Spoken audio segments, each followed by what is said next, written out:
Mon nom, c'est Nicole Fenton. Je suis professeure-chercheur sous octroi à l'Université du Québec en Abitibi-Témiscamingue, à l'Institut de recherche sur la forêt.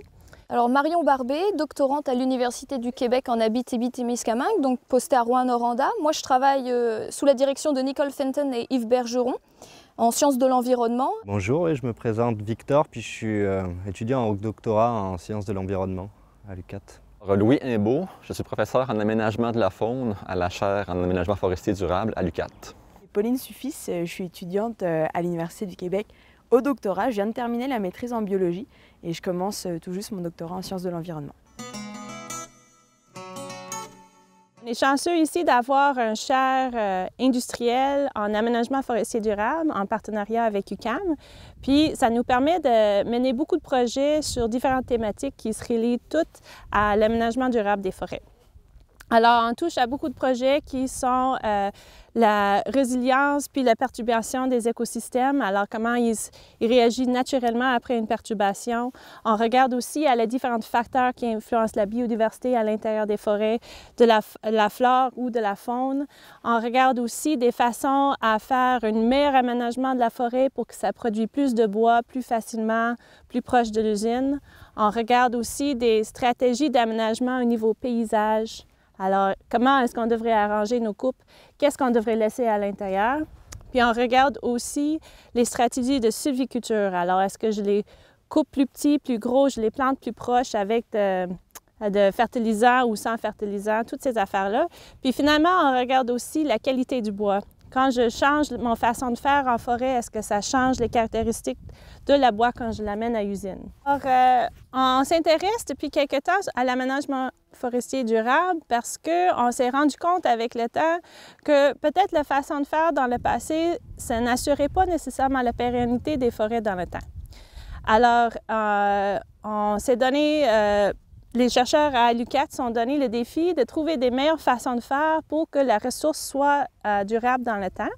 Puis, avec la commission Coulombe, puis les recommandations de changer vers un aménagement écosystémique. Alors ça veut dire qu'on va aller s'inspirer de ce qui se passe naturellement en forêt pour essayer de faire des patrons et des façons de faire similaires avec notre sylviculture puis notre aménagement.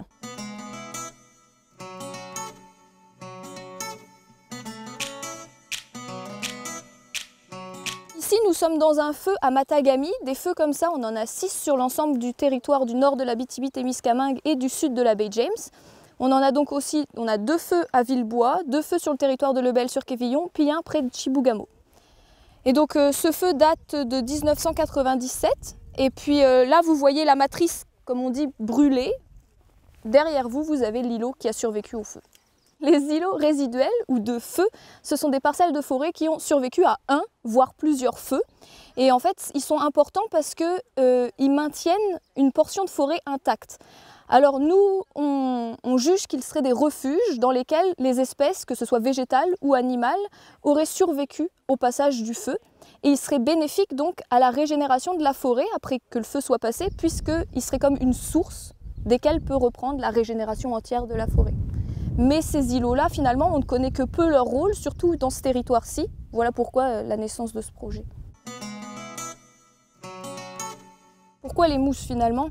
Alors les mousses, il faut savoir que c'est les végétaux les plus abondants en forêt boréale. On a peu d'espèces d'arbres en proportion de, par exemple, la forêt tropicale, mais on a énormément de mousses. Pour exemple, là, moi, je suis qu'au début de mes identifications et j'ai déjà plus de 70 espèces différentes. Et on étudie aussi les mousses parce qu'elles remplissent de nombreux rôles en forêt. Elles permettent le maintien de l'humidité, elles permettent aussi la séquestration par exemple du CO2, le fameux carbone atmosphérique. Et puis aussi elles permettent une meilleure germination des graines d'arbres, ce qui serait quand même bénéfique à la régénération de la forêt en entier. Et ces mousses-là aussi, donc elles sont peu connues, ça va être une avancée conséquente dans les connaissances en ce qu'on appelle la bryologie, donc l'étude des mousses. Et donc c'est pour ça qu'on étudie ces espèces-là, mais c'est aussi parce qu'après une perturbation, que ce soit du feu, de la coupe ou même juste le retournement de la terre, c'est les premières espèces qui regagnent le territoire. Et en fait, le fait que celles-ci arrivent à se régénérer, à regagner un territoire, va permettre à la forêt après de grandir et puis c'est pareil, de regagner ce même territoire. Oui, donc pour étudier si la forêt va bien se régénérer, nous on s'intéresse aux mousses. Pour commencer, effectivement, la base c'est de savoir si oui ou non elles ont survécu au feu. Donc pour ça on travaille dans un îlot, on travaille dans la zone brûlée de cet îlot, au bord de cet îlot, puis au milieu de cet îlot. Donc. Et pour savoir si elles ont survécu, ça on l'a fait l'été dernier. Donc on a choisi avec les cartes du feu du ministère, comme je vous disais, des feux. Et puis dans chacun de ces feux, on a choisi 5 îlots. Donc de taille, de formes différentes. Et nous, l'année dernière, on a été échantillonner toutes les espèces de mousses présentes dans ces îlots-là. On a tout ramené en laboratoire. Et puis là, je suis en cours d'identification parce qu'il faut savoir qu'une mousse, on ne peut pas l'identifier, on ne peut pas savoir quelle espèce c'est directement sur le terrain. Ça nécessite des loupes, des microscopes, des livres, puis énormément de patience, surtout. Et donc là, c'est ce qu'on est en train de faire. On a tout récolté. Il faut savoir qu'on a récolté entre 150 et 200 échantillons par îlot.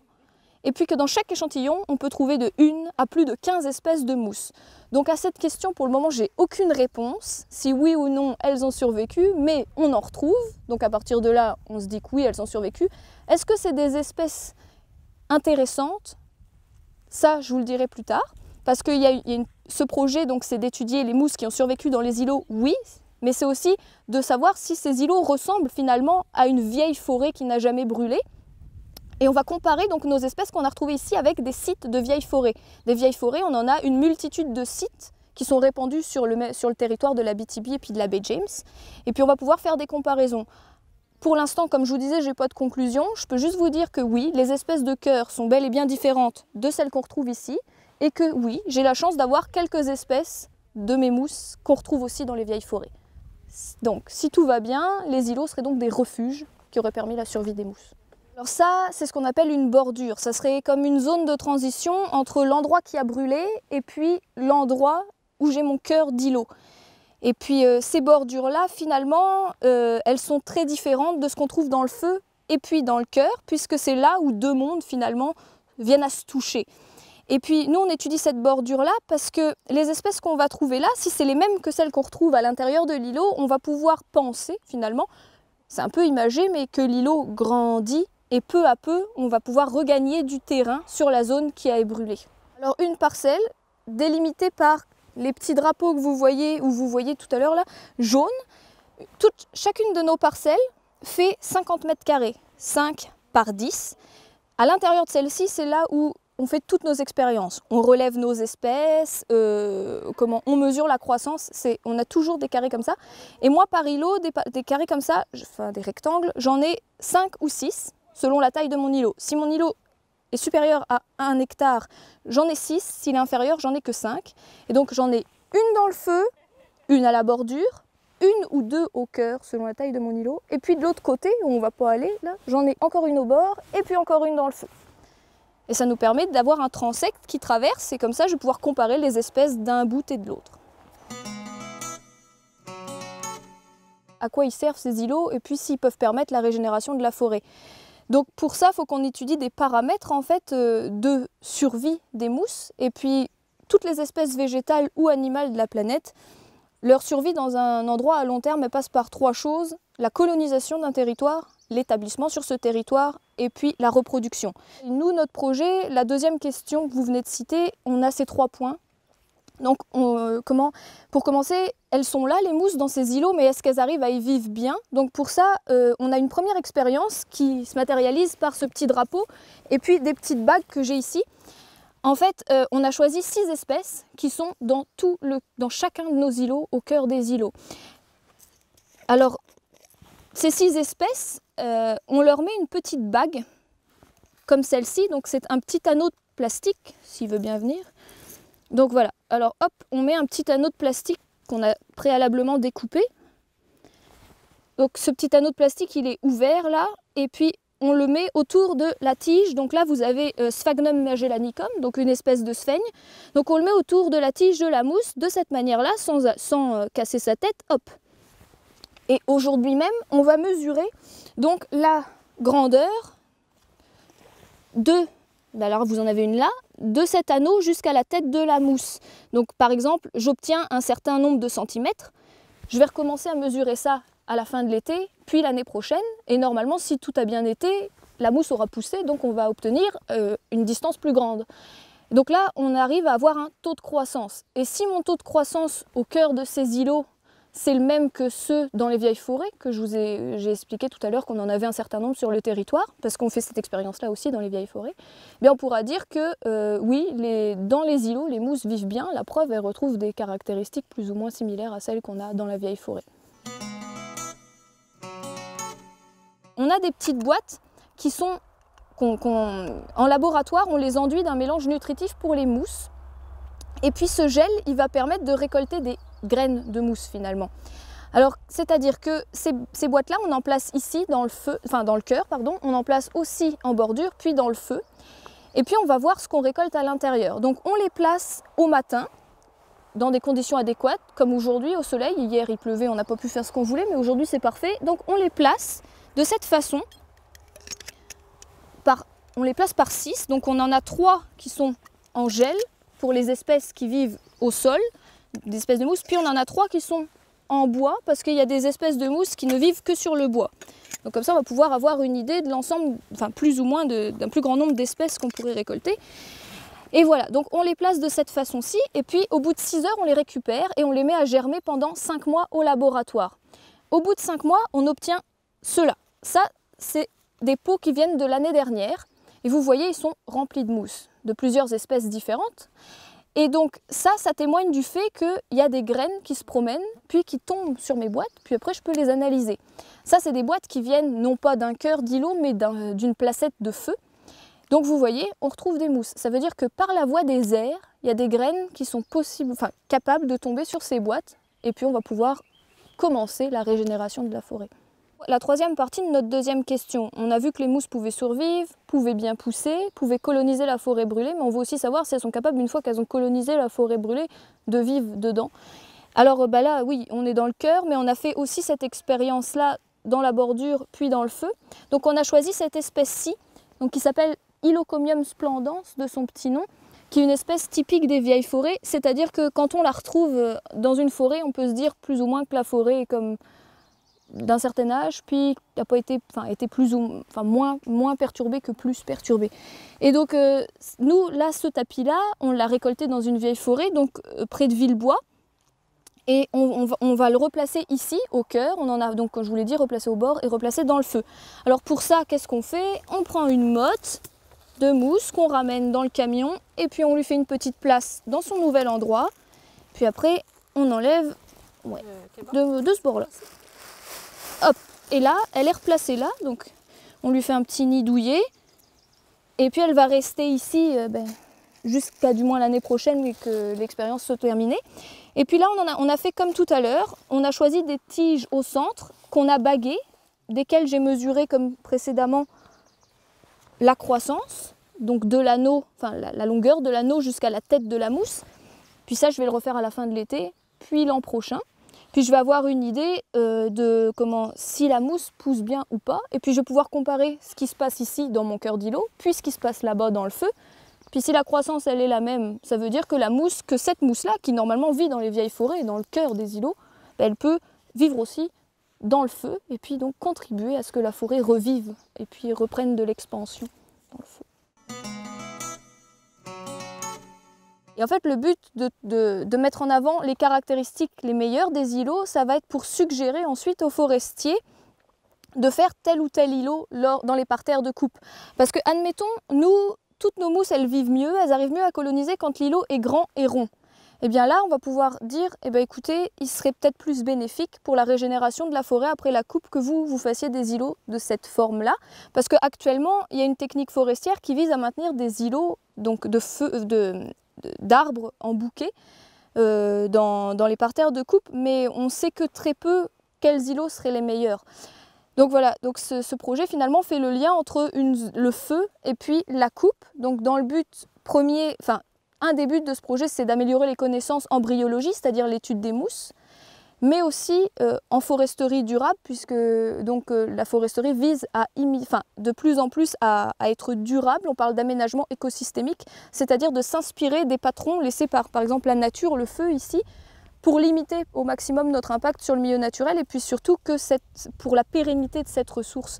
Parce qu'il y a beaucoup de municipalités au Québec qui sont dépendantes donc, du secteur bois.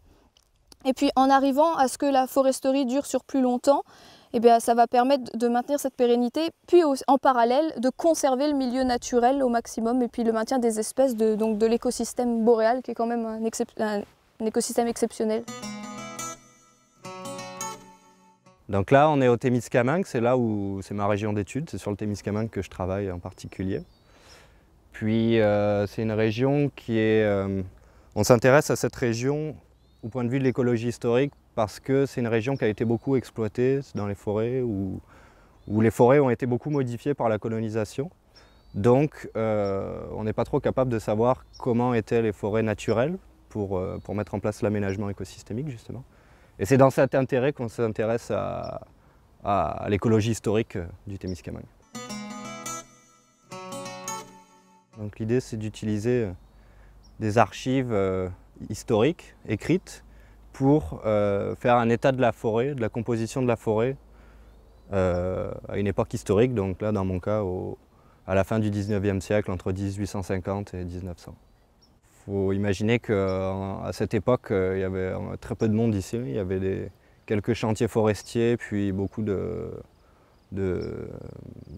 tous les gens qui étaient là liés à l'économie de la fourrure, mais il n'y avait pas encore de vraie colonisation. Puis à partir de 1900, il y a eu une colonisation pour l'agriculture et pour d'autres exploitations du territoire. Donc il n'y a pas de machine à voyager dans le temps pour ça, mais ce qui se passe, c'est qu'au moment de la colonisation, pour diviser le territoire, le gouvernement fédéral a envoyé des arpenteurs sur le territoire, donc ici au Témiscamingue, puis un peu partout ailleurs au Québec et au Canada. Et c'est des gens qui sont allés sur le terrain pour tracer ces limites administratives, puis à ce moment-là, ils ramenaient des rapports avec eux où ils faisaient des descriptions du territoire. Donc c'est avec ces archives que je travaille, puis dans ces archives, on retrouve beaucoup d'observations de la forêt, tels qu'ils la voyaient quand ils sont passés ici entre 1850 et 1900. Ces archives, ça permet de faire un portrait de la forêt à cette époque-là, avant la colonisation. Puis ensuite, on la compare avec la forêt telle qu'elle est actuellement. Puis ce qu'on observe en faisant la comparaison des deux, c'est qu'il y a eu quand même pas mal de changements au niveau de la forêt, qui sont principalement un passage d'une forêt qui était plus coniférienne à l'époque avant la colonisation et qui est maintenant plus feuillue. Donc par exemple là, ici on est dans un endroit qui est resté assez coniférien avec beaucoup de pins blancs notamment. Puis ce qu'on voit avec les archives historiques, c'est que la forêt à cette époque, elle ressemblait sûrement plus à ça qu'à des forêts de peupliers, bon, qu'on ne voit pas ici. Mais là aujourd'hui, quand on se balade dans le Témiscamingue, en tout cas dans cette partie du Témiscamingue, ça va être beaucoup des forêts dominées par le peuplier qui n'existaient pas trop à l'époque avant la colonisation. C'était vraiment un des changements qui a été induit par la colonisation. La forêt brûlait avant, mais avec un rythme différent, alors que l'arrivée des colons sur le territoire pour le défrichement agricole et puis rien que le fait qu'il y ait des hommes dans la forêt, ça a augmenté le nombre de feux, puis les surfaces brûlées, puis ces feux-là, ça a favorisé la dominance du peuplier actuellement. Pour l'aménagement écosystémique, ce genre de résultat, ça permet d'avoir un état de référence de la composition de la forêt telle qu'elle est, entre guillemets, naturellement, on va dire. Donc, plus concrètement, pour les aménageurs, quand ils veulent savoir vers quelles espèces se tourner, vers quelles espèces orienter les peuplements dans leur aménagement, ils vont pouvoir se servir directement de ces archives, de ces résultats-là pour dire bon, là, ici, c'était plutôt des épinettes, ici, c'était plutôt du pin. Donc si on veut aménager, on doit aller dans ce sens-là. Tous les aspects fauniques en lien avec l'aménagement forestier. En fait, j'ai plusieurs axes de recherche, mais pour bien comprendre comment je choisis un peu les espèces sur lesquelles je travaille, il faut comprendre que la foresterie change beaucoup la forêt comme telle. On rajeunit beaucoup la forêt en l'aménageant. Donc, toutes les espèces qui sont associées aux plus vieilles forêts vont perdre de l'habitat. C'est des espèces qui vont être perdantes. Toutes les espèces qui sont associées aux forêts plus jeunes, comme l'orignal par exemple, vont être favorisées par l'aménagement. Mais on a certaines espèces qui perdent de l'habitat et c'est ça qui m'intéresse principalement. Comment on peut mieux les connaître, mieux les comprendre pour s'assurer que l'aménagement ne cause pas des déclins trop prononcés d'espèces associées entre autres aux vieilles forêts. Il y a deux axes principaux. Donc, sur les espèces associées aux vieilles forêts, je travaille beaucoup sur les oiseaux forestiers. Donc, tous les passereaux chanteurs, tous les oiseaux qu'on entend ici autour. Il y en a plusieurs associés aux vieilles forêts, donc je m'intéresse à ça. Je m'intéresse beaucoup aussi aux pics parce qu'ils sont associés aux arbres morts. Et nécessairement, quand on aménage la forêt, bien, on n'est pas vraiment intéressé à avoir beaucoup d'arbres morts, mais il y a beaucoup d'espèces qui dépendent de ces arbres-là, soit parce qu'ils s'alimentent sur les arbres morts, soit parce qu'ils ont besoin de gîtes, de cavités qui sont surtout dans les arbres morts. Donc, je travaille sur les pics et entre autres le grand polatouche qui utilise ça. Et l'autre axe de mes recherches, c'est vraiment tout ce qui est les espèces gibiers d'intérêt économique. Donc le lièvre, la martre, le pécan, des espèces qui sont ciblées pour la trappe et la fourrure. Donc de quelle façon ils vont se comporter suite à l'aménagement forestier? Est-ce que les coupes mosaïques, c'est préférable à des coupes agglomérées? Quel patron de dispersion des coupes va faire en sorte qu'on maintient ces espèces-là dans le paysage? Donc ce sont tout un autre groupe de recherche. Donc à la fois des espèces qui n'ont pas d'intérêt économique mais qui sont associées à des vieilles forêts, puis des espèces que les gens connaissent bien. Les coupes progressives irrégulières, donc en fait c'est un nouveau type de coupe qu'on veut expérimenter pour la régénération des espèces semi-tolérantes. Alors concrètement, c'est les espèces du bouleau jaune, le pin blanc, le chêne rouge, qui ont de la misère à régénérer tout seuls. Donc dans le cadre de ce projet-là, moi j'ai regardé si ces coupes-là favorisaient ou non la régénération du bouleau jaune et si ça conservait l'habitat de la petite faune, donc en l'occurrence du lièvre d'Amérique. On a constaté que la régénération était présente, l'habitat du lièvre est bien conservé et on a aussi regardé l'interaction qu'il pouvait y avoir entre les deux, c'est-à-dire que le lièvre d'Amérique se nourrit du bouleau jaune, donc il va avoir une pression de broue qu'on appelle, qui peut à long terme gêner cette régénération. Ce qui se passe concrètement, c'est qu'à court terme, ça se passe plutôt bien. On a du bouleau jaune, on a du lièvre d'Amérique. Pour l'instant, la pression de broue n'est pas trop importante. Donc c'est plutôt des bonnes nouvelles. L'aménagement semble être intéressant, en tout cas à court terme. Alors on a fait des placettes d'inventaire où on regardait donc sur des placettes circulaires, on prenait le nombre de semis, le nombre de petits bouleaux jaunes qu'il pouvait y avoir, mais aussi les espèces compétitrices pour voir justement le potentiel de survie qu'il pouvait y avoir. On a regardé le nombre de crottins de lièvre, qui est un très bon indice d'abondance en fait. Et donc comme je le disais, on regardait aussi l'interaction. Donc on a regardé les marques de broue qu'il pouvait y avoir sur les tiges. Donc aussi bien pour le bouleau jaune que pour les espèces compétitrices. Et on a regardé le brou par le lièvre, mais aussi par les cervidés, qui en l'occurrence ici, c'est de l'orignal qu'on a. Donc on a pu faire un portrait assez général des premières années après coupe en fait. C'est Tembec qui s'est occupé de faire les coupes en tant que telles, de les opérer.